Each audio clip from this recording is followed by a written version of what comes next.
Hey guys, I'm back at you guys with another video. Okay, so thank you to all my new subbies. I appreciate you guys.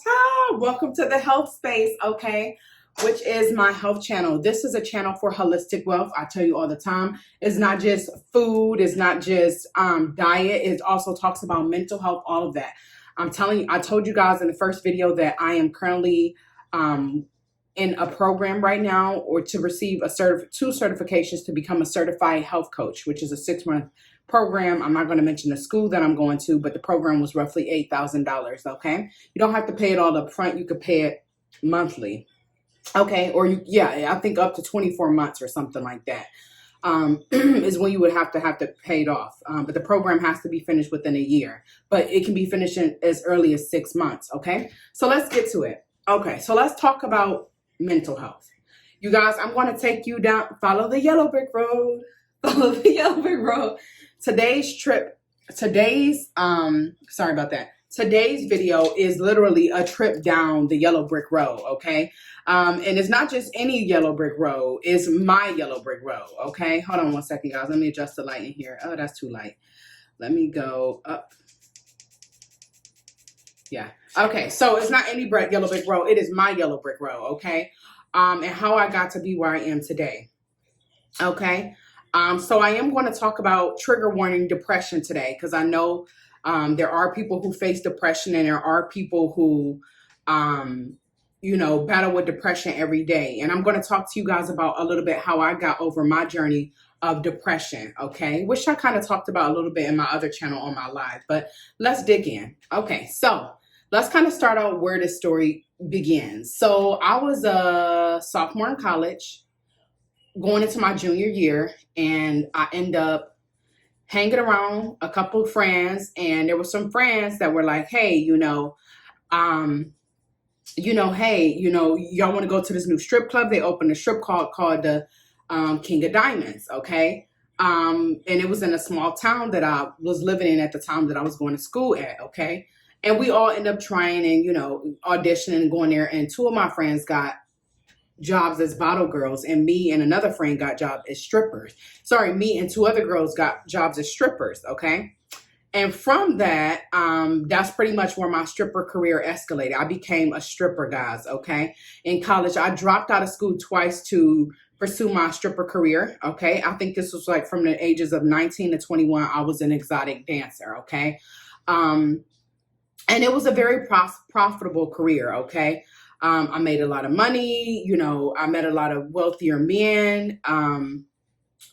I wore really luxurious weaves, luxurious clothes. Honey, luxury was life as being a stripper. That's all I knew. That's all I knew was drug dealers, flashy clothes, flashy men, flashy jewelry. That was the life. And that was something that kind of carried with me through life, unfortunately. But now it's something that I'm trying to break off or break away from, okay? Because that's not necessarily a healthy way of living life, by only dating those types of men, because we know with dating those types of men, it also comes problems with dating those types of men. And that's just me from my own experience, being honest with you guys, because I'm not here to bullshit or lie with you guys. I'm here to be honest about my truth and my journey. Okay, so let's get started. So after that happened, me dancing for 2 years, there was something inside of me that eventually grew tired of it. And I got to the point, guys, where, in the beginning, it was a good journey, but, the job, at some point, it made me feel real degrading. Like, it made me feel like, I was sacrificing myself for money. So at that point, when that kicked in, which was probably like around 3 to 4 months of me stripping, I started smoking a lot. I started smoking a lot of blunts. I was smoking at least 6 to 8 blunts a day. And about 6 of those blunts, I was smoking to myself. I was high 24/7 because I didn't want to face my reality. And when I was gone at work, or when I would go to work, or to the club to go to work, or different clubs to go to work, I would be drunk every night.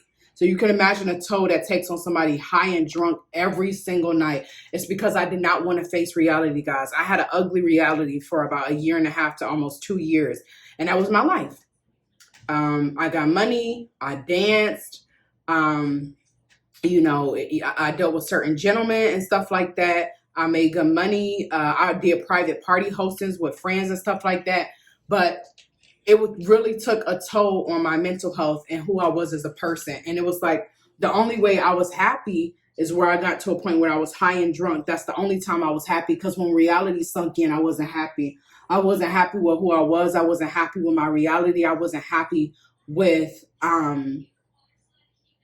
just who I was as a person. And I had gotten to a point where I was trying to put on this lifestyle for people, wearing all this fancy clothes and doing all this stuff. And I was wearing all of these, fancy clothes, hair weaves, trying to keep up with the Joneses. I didn't have a car. Not only did I have a car, I barely had any furniture in my house. My room had furniture, my bathroom and my kitchen had furniture, but not my living room. So not only was I living this life, my priorities was fucked up because I was too busy trying to keep up with the Joneses, okay? And guys, I think we as society need to come to terms that it's okay to be on your own page. It's okay to just want to be on your own terms. You don't have to keep up with anybody, okay? Now, because I'm naturally a Libra, I'm a double Libra sun, Libra rising. I like fancy things. To this day, I like fancy shit. I just do. It's just embedded in me. And I don't think that's ever going to go away. But I've learned to not place so much value on material things. Or should I say, I'm learning to not place so much value on material things, okay? Because I do love material possessions. I do. I like the nice necklaces. I love the nice bags. I love the newest tennis shoes. I love the newest clothes, okay? I like luxury, and I think that's something that's kind of embedded in me, and I think that's something that I always like, but I'm wanting to go from a place of worship and luxury to basically honoring it, but not placing so much emphasis and value over it to the point where it's at the detriment of my own self, or placing that over my own value, because that's what I was doing, because I wanted to maintain a certain lifestyle, okay? So that's kind of how that happened. Now, at some point, I grew really tired. Like, I grew really tired. And it's like, I had like a wake-up call kind of thing, okay? And I had got involved with some girls, and we would take trips to Columbus and different states to go strip, and something happened. I don't particularly want to talk about it on camera, but something happened, and that was kind of like my wake-up call. And I said, oh my gosh, I just need to get out of this lifestyle. This lifestyle is not for me. I'm better than this. I went to school, I'm in school. I'm doing everything I'm supposed to be doing. I'm better than this, okay? So anyways, after I had that sudden wake-up call, about 3 weeks later, my ex-boyfriend came and got me. He came and got all my stuff, and I moved in with him back to, I'm not going to say the state that I moved back to, but I'm not going to say the city. I moved back to Ohio. And I enjoyed that, living with my boyfriend and his father, because they took me in. But I was so low and so insecure at that point, because I had been through so many things. I had so many negative experiences. And again, I went from a place of being high and drunk every day just to make it through life. And then I love my boyfriend, but when we would get into arguments, he would kind of throw my lifestyle back up in my face. He would call me hoes, accuse me of doing all sorts of weird things for money. Okay, sleeping with people for money, hoes, sluts, and everything. And that kind of even worse that kind of worse kind of nagged on my self-esteem. So it kind of made me feel very insecure. And I feel like during the time I was living with my boyfriend, I fell into a very deep, dark depression. And it may have not necessarily showed on the outside, but that was what was going on the inside. And I'm not going to cry about it, but it was an emotional period. I hated myself. I hated myself for what I did. I hated myself for the things I put myself through. I hated myself for the person I was. I hated myself for the things I did for money. And it's like for 2 years, I consistently just was down on myself. For roughly 2 years, I was consistently down on myself. I isolated myself from all of my old friends. I would just go to work and come home. My boyfriend be like, why you ain't going out with friends? I would barely go out with any friends. I cut off all my friends, and I didn't want my friends to really know, why I wasn't hanging out with them. I was severely depressed. And,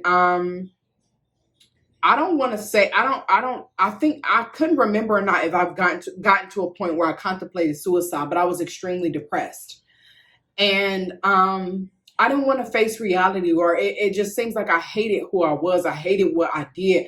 I hated the person that lifestyle kind of, and I can't blame the lifestyle because it was me who put myself in that lifestyle. But I'm sorry, I'm kind of tearing up telling my story. But You guys, I really, really hated myself. I hated myself for everything I did. I hated myself for what I did with my body. I hated myself for how I degraded myself for just money. And I think that point, I made a promise to myself that I would never stoop so low to degrade myself for money, because essentially that's what I was doing. And there are some things that I did that I'm not going to say on camera. But I made a point in my life to never stoop that low for money, because that's why I was getting high. That's why I was getting drunk. That's why I was trying to cope with my reality, because I was just about doing anything for money. I became so money hungry. I was doing anything for money. And that's no way to live life. And I've already repented for my sins, so I'm not going to, ask God to forgive me, because I'm pretty sure he's already forgiven me. But I hated myself. And you know what? After a while, my depression, it's like one day it kind of just like eased up. It eased up. And you know when it eased up? After I finally accepted that I cannot change who I was. I cannot change my past actions. I cannot change the things that I did in the past. I cannot change, any of that. And once I accepted the fact that I cannot change whatever I've done in the past, that is when life got a lot better, you guys. That's when life got a lot better. And I'm saying this to say sometimes depression could stem from things that we're not wanting to see. It could stem from rejecting the things we don't want to see, or us rejecting parts of ourselves that we don't want to accept. And it's so essential that we as people learn how to accept things that are, I don't want to say outside of our control, but accept the things that we have no control over. We did what we did. We have no control over the past. It's happened. So it's kind of like you have to accept that, or you're going to be stuck in an energy where you constantly going back to the past and wondering what I could have did right. Instead of reflecting like that, be grateful for what didn't go wrong. Be grateful for how you can now move forward and change, okay? Because dwelling on the past will leave you stuck in the past, and you'll miss your destiny dwelling on the past. Okay, so I got out of that rut, and I became a much more confident person. I began putting myself out there. Not to mention, I also finished school. I got my bachelor's degree. I graduated with that in May of 2016. I graduated a year later, even after dropping out of school twice. I was supposed to graduate in 2015, but I ended up graduating in May 2016. And that's fine. I feel like I still graduated when I was supposed to graduate. And then I also went on to get my master's degree and graduate with my master's degree in financial economics, okay? Bachelor's degree in business and finance. Both of my degrees have finance in them, okay? But yeah, it's like with mental, and another thing, depression can affect your diet. Like depression can affect what you eat, how you eat, if you eat. So it can cause you to either spiral in weight and it goes up, or it can cause to go down, okay? Some people, when they're stressed and depressed, they have a tendency not to eat, okay? And unfortunately, it causes you to lose weight and all of this other stuff. It's just not healthy for you, okay? But I'm saying all this to say, guys, sometimes the depression can be broken if you learn to accept the things that you cannot change. Sometimes we're too busy trying to accept a person, accept the situation. I mean, not trying to accept or trying to force a situation or force a person or force ourselves not to see something. And when we choose not to look at those things, then we can't move forward, because we can't change those things, or we refuse to look at those things. And that's behavioral patterns, thoughts, ways of being. And we can't change people. That's outside of our control, okay? And I feel like a lot of times people are depressed from things that are outside of their control. Now, that's not to say that everybody doesn't need help, because some people need help. Like you may need to go to a doctor or go see a therapist or be put on some form of medication in regards to your depression, okay? Everybody's depression story is not as simple as mine, but I know mine was pretty rough. And it was a battle that I fought, but it's like I didn't see a breakthrough until I learned to accept the things that I could not change. And I want to stress that so much. You have to learn to accept the things that you cannot change, okay? Depression weighs heavy on your body, okay? Depression and stress are two things that weighs very heavy on your body. It can cause a lot of physical changes. It can cause ailments and stuff like that. And that's stuff you have to be careful about. And then you're wondering why parts of your body's thriving, maybe because you're stressed, you're anxious, you're depressed. And you're wondering, like, why is this thriving? Why is this hurting? Why do I feel weak? Why do I feel lethargic? Why do I feel tired? Well, all of that's connected. Mind, body, spirit, all of that is connected here. That's why on this specific channel, I'll be talking about how it's so important to cater to your mind, body, and spirit. This is not just body. This is mind, body, and spirit, because it's essential. Those things are essential for you to be a whole or operate as a whole being. It's not just body. Because great, you could be healthy as you want to be, but if your mind is fucked up, you're not completely healthy. Okay, you understand what I'm saying? Healthiness is holistic. Mind, body, and soul. Okay, not just one of those, because if one of those are out of balance, the other two ought to be out of balance. If two of those are be out of balance, the other, you know what I mean? It's just a constant balancing act. So that's why it's so important that your mind, body, and soul is always on the same page. And this is something that I'm still learning about. Okay, but depression is definitely something that can throw your body off. And like I said, I know this may be a trigger warning.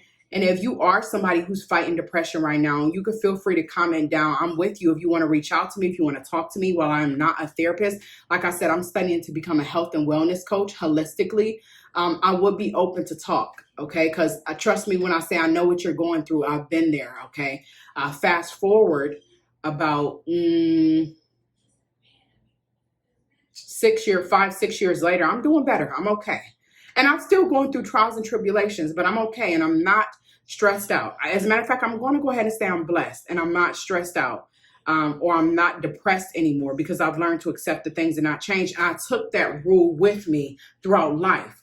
Even when I failed at something, I'd be like, okay, I can't go back and really unfail that. So I'm accept that, take it as a lesson learned, and move forward. It's all about taking things as a lesson learned and move forward. It's just about that's where wisdom comes from.